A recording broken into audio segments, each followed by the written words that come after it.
May a congregation conscientiously object to synod's decisions and declare themselves a welcoming and affirming church?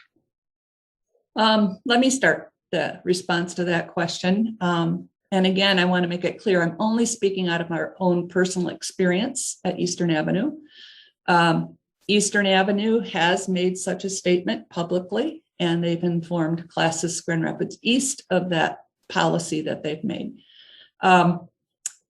We are one of 4 congregations in our classis that have made public statements like that. And in our classis, so far, no other congregation has raised an issue or at least formally raised an issue with those positions taken by these 4 congregations. So for us, it's been a good thing, a wonderful thing to have embraced that position and to let the broader community and church know where we stand.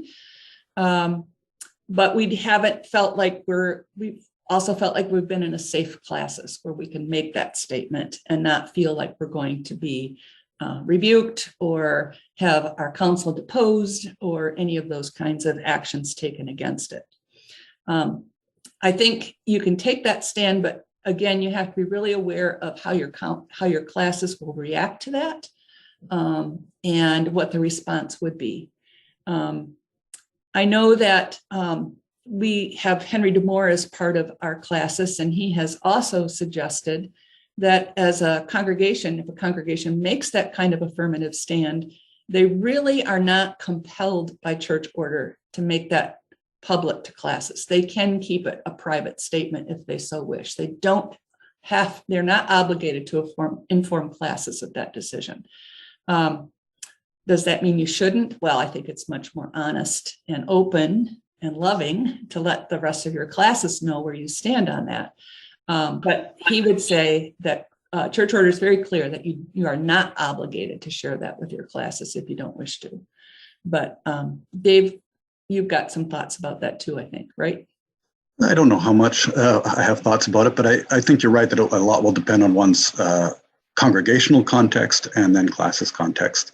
I think it probably would fall somewhere in the realm of conscientious objection. I'm not sure otherwise how it fits with sort of agreements and church order rules in our denomination to make for a church or a council to make such a statement. I might point again, maybe I'm becoming a broken record, out of the fact that Synod's created this odd situation we're in, where again, it already knew what a lot of people thought and what a lot of people felt that their ministry, what they were called to do by God for the sake of other people, for the sake of queer people in our communities. That's a serious thing to wrestle with. Mm-hmm. Yeah, it's not a decision I would make lightly at all. It requires a lot of conversation at the congregational level. Dwayne, you've experienced that at Neyland. I know you did not rush to a decision at all about taking the stance Neyland took. So, yeah. No, and when Neyland made its decision, it was deciding something very much in the context of Synod's pronouncements on homosexuality being pastoral advice. Mm-hmm. Now, of course, we're no longer in that context. We've given confessional status to this. So it makes it all the more weighty, but it doesn't, what doesn't change is that congregations have their own conscience about these things. And as Dave says, Synod made this decision fully aware of the different conscience that people have about these matters. And I think a lot of people don't realize that that a very important Reformed principle is we as the church do not bind the conscience where Scripture does not bind the conscience. And when it's not clear that Scripture is binding the conscience, Reformed people want to stay away from that. It goes back to our Catholic, the dealing with the Catholic Church, and it was a feeling that the Roman Catholic Church was just binding the conscience of local churches all over the place without scriptural warrant and where there wasn't scriptural clarity. And Reform people really want to stay away from that. And it is a grave, important matter.